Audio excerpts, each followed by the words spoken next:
ಕಾರ್ಯಕಾರಿಕೆ ಸದಸ್ಯರೇ, ಎಲ್ಲರಿಗೂ ನನ್ನ ಮಧ್ಯಾಹ್ನದ ನಮಸ್ಕಾರಗಳು. ಈ ದಿವಸ ನಮ್ಮ ಯತಿರಾಜ್ ಅವರು ಈ ಸಿದ್ಧಾರ್ಥ ಕ್ಲಬ್ ಪ್ರೆಸಿಡೆಂಟು ಒಳ್ಳೆಯ ಕಾರ್ಯಕ್ರಮವನ್ನು, ಎರಡು ಕಾರ್ಯಕ್ರಮವನ್ನು, ಉತ್ತಮವಾದ ಕಾರ್ಯಕ್ರಮವನ್ನು ಹಮ್ಮಿಕೊಂಡಿದ್ದಾರೆ. ಅವರಿಗೆ ನನ್ನ ಅಭಿನಂದನೆಗಳು. ಒಂದು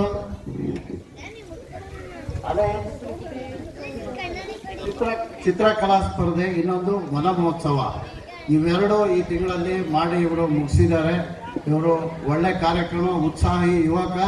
ಈ ಒಂದು ಫಸ್ಟ್ ಕಾರ್ಯಕ್ರಮನೇ ಅದ್ಧೂರಿಯಾಗಿ ಮಾಡಿದ್ದಾರೆ. ಇದರಲ್ಲಿ ಈ ನಮ್ಮ ಸ್ಕೂಲ್ನವರು ಸೇರ್ಕೊಂಡು ಇವರು ಸಹಯೋಗಿತ್ವದಲ್ಲಿ ಮಾಡಿದ್ದಾರೆ. ಒಳ್ಳೆ ಚಿತ್ರವನ್ನು ಬರೆಸಿಬಿಟ್ಟು ಮಾಡಿದ್ದಾರೆ.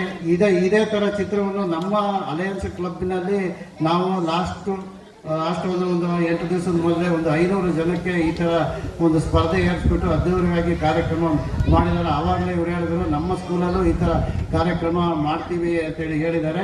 ಈ ಮಕ್ಕಳೆಲ್ಲ ಪರಿಸರದ ಜ್ಞಾನದ ಬಗ್ಗೆ, ಈ ಒಂದು ಪರಿಸರದ ಬಗ್ಗೆ ಚಿತ್ರ ಕೊಟ್ಟಿದ್ದಾರೆ. ಇದರ ಬಗ್ಗೆ ಜ್ಞಾನ ಇರಲಿ ಅಂತ ಹೇಳ್ಬಿಟ್ಟು ಈ ಮಕ್ಕಳಿಗೆ ಅವರು ಒಂದು ತಿಳುವಳಿಕೆಗೋಸ್ಕರ ಈ ಚಿತ್ರವನ್ನು ಏರ್ಪಡಿಸಿದ್ದಾರೆ. ಮಕ್ಕಳಿಗೆ ಪರಿಸರದ ಬಗ್ಗೆ ಜ್ಞಾನ ಬರಲಿ. ಮಕ್ಕಳು ಏನು ಮಾಡ್ತಾರೆ, ಪರಿಸರದ ಬಗ್ಗೆ ನಾವು ಎಲ್ಲ ತುಂಬ ಅಸಡ್ಡೆಯಾಗಿರ್ತೀವಿ. ಈ ಮಕ್ಕಳು ಜಾಗೃತಿಯಾಗಿರಲಿ. ಈ ಮಕ್ಕಳು ಪರಿಸರದಿಂದ ಏನಾದರೂ ಕಲೀಲಿ. ಈ ಒಂದು ಮರ ನೆಟ್ಟರೆ ಏನು ಪ್ರಯೋಜನ ಆಗುತ್ತೆ ಅಂತೇಳಿ, ಒಂದು ಪ್ರೌಢಾವಸ್ಥೆ ಒಂದು ದೊಡ್ಡ ಮರ ನೆಟ್ಟಿದ್ರೆ ಅದು ಇಂಗಾಲ ಡೈಆಕ್ಸೈಡ್ ನೀರ್ಕೊಂಡು ಆಕ್ಸಿಜನ್ನನ್ನು ಕೊಡುತ್ತೆ.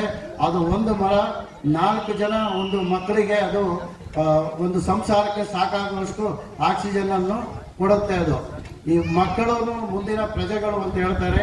ಈ ಮಕ್ಕಳು ನಮ್ಮ ಹಿರಿಯರಿಗೆ ಗೌರವ ಕೊಡಲಿ, ಪುಸ್ತಕನ ಓದಲಿ, ಮೊಬೈಲು ಅನ್ನು ಬಳಕೆಯನ್ನು ಕಡಿಮೆ ಮಾಡಲಿ ಅಂತ ಹೇಳ್ತಾ, ಹಾಗೆ ಮಕ್ಕಳೇ ನಿಮಗೆ ತಂದೆ ತಾಯಿಗಳಿಗೆ ನೀವು ಎಷ್ಟು ಬೆಲೆ ಕೊಡಬೇಕು, ಅವ್ರ ಮಾತನ್ನು ನೀವು ಶಿರಸಾವಹಿಸಿ ನಡೆಸ್ಕೊಳ್ಬೇಕು ಅಂತೇಳಿ ನಾನು ಏನು ಕೇಳ್ತೀನಿ ಅಂದರೆ, ಒಂದು ಅಟ್ಲಾಂಟಿಕಾದಲ್ಲಿ ಒಂದಿಷ್ಟು ಹಕ್ಕಿಗಳು ಇರ್ತವೆ. ಇನ್ನೇನು ಚಳಿಗಾಲ ಸಿಕ್ಕಾಪಟ್ಟೆ ಬಂದುಬಿಡ್ತದೆ. ಎಲ್ಲ ಒಂದು ಮೀಟಿಂಗ್ ಮಾಡ್ತವೆ, ನಾಳೆಗೆ ಹೊರಟೋಗ್ಬಿಡೋಣ ಅಂತ ಹೇಳ್ತೇವೆ. ಎಲ್ಲ ಒಪ್ಪಿಗೆ ಕೊಡ್ತೇವೆ. ಅದರಲ್ಲಿ ಒಂದು ಹೆಂಗ್ ಹಕ್ಕಿ, ನಾನು ಬರೋದೇ ಇಲ್ಲ, ಯಾಕಂದರೆ ನಾನು ಇಲ್ಲೇ ಇರ್ತೀನಿ, ನೀವು ಹೋಗಿ ಏನೂ ಆಗೋದಿಲ್ಲ ಅಂತ ಹೇಳ್ತೇವೆ. ಆ ಹಕ್ಕಿಗಳೆಲ್ಲ, ಬಾಕಿ ಹಕ್ಕಿಗಳೆಲ್ಲ ಪರಿಪರಿಯಾಗಿ ಕೇಳ್ಕೊಳ್ತವೆ, ಇಲ್ಲ ಬಂದ್ಬಿಡು, ನಿನಗೆ ರೆಕ್ಕೆ ಬಿಚ್ಚಕ್ಕೆ ಆಗೋದಿಲ್ಲ, ಚಳಿ ಬಂದುಬಿಡ್ತದೆ, ಮೇಲಿಂದ ಹಿಮ ಉದುರ್ತದೆ ಅಂತೇಳಿ. ಅವರು ಕೇಳೋದೇ ಇಲ್ಲ, ನೀವು ಹೋಗಿ ಅಂತೆ. ಎಷ್ಟು ಹೇಳಿದ್ರು ಇದು ಕೇಳೋದೇ ಇಲ್ಲ.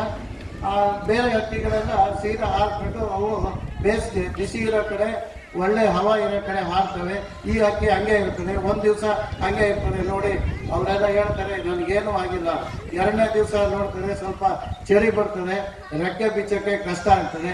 3ನೇ ದಿವಸ ಮೇಲಿಂದ ಹಿಮ ಉದುರ್ತಾ ಇರ್ತದೆ, ಆ ರೆಕ್ಕೆನ ಮೇಲೆ ಎತ್ತಕ್ಕಾಗಲ್ಲ, ಇನ್ನೂ ಡೇಂಜರ್ ಆಗ್ತದೆ ಅಂತ ಹೇಳ್ಬಿಟ್ಟು ಸೀದಾ ಅದನ್ನು ಹಕ್ಕಿ ಹಾರ್ಕೊಂಡು ಏನೋ ಕಷ್ಟಪಟ್ಟು ಹಾರಿ ಹೋಗ್ತಾ ಇರ್ತದೆ.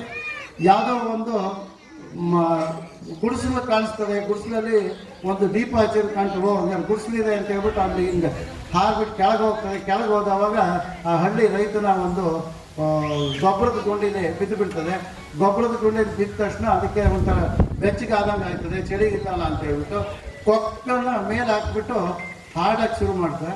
ಅಷ್ಟೊತ್ತಿಗೆ ರೈತನ ಒಂದು ಹೆಂಡತಿ ಬಂದ್ಬಿಟ್ಟು ಅದ್ರ ಮೇಲೆ ಒಂದು ಕುಕ್ಕೆನ ಸಗಣಿನ ಹಾಕಿಬಿಡ್ತಾನೆ.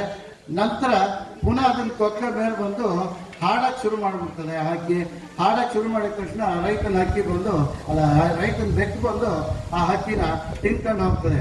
ಆದ್ದರಿಂದ ಮಕ್ಕಳೇ, ಈ ಹಕ್ಕಿ ಥರನೇ ಹಕ್ಕಿ ಥರ ನೀವು ಆಗೋದು ಬೇಡ. ಹಿರಿಯರ ಮಾತು ಕೇಳಿ, ಮೊಬೈಲ್ ನೋಡ್ಬಿಡಿ. ನಿಮ್ಮ ಮನೆ ಹತ್ರ ಮರ ಇದ್ದರೆ ಮರಕ್ಕೆ ನೀರು ಹಾಕಿ ಗಿಡಗಳನ್ನು ಬೆಳೆಸಿ ಅಂತ ಹೇಳ್ತಾ ನಮ್ಮೆಲ್ಲರಿಗೂ ನಮಸ್ಕಾರ ನೀಡುತ್ತಾ ಮಾತು ಮುಗಿಸ್ತೀನಿ. Thank you.